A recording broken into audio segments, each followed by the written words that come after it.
Alam nyo guys, pangarap ko rin talaga dati makapagtapos ng pag-aaral. Kaya nga, inggit na inggit ako pag nakakita ko ng graduation.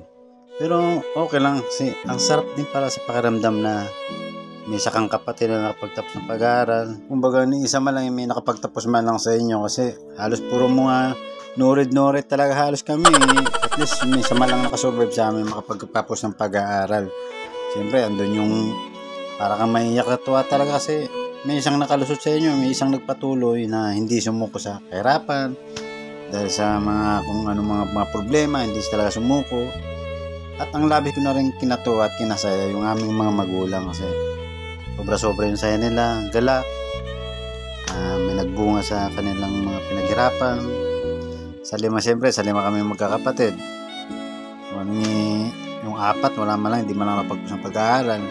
Natuwa ako yung saya-saya na nakita namin mga bulang na nakapagtapos sila ng pag-aaral na may isang nagpumilit makasurvive para makatapos ng pag-aaral. Siyempre hindi sumuko, tuloy-tuloy paaral, tinupad yung pangarap na kahit naman lang sa isa sa kanila sa amin sa kanilang gusto ng mga anak na makapagtapos natupad sa wakas din na yung aming bunso pa nakapagtapos ng pag-aaral.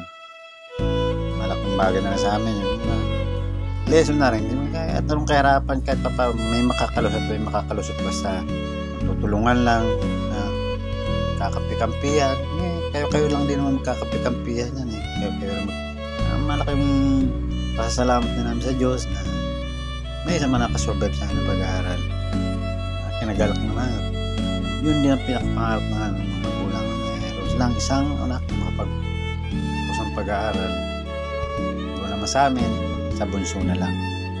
Salamat!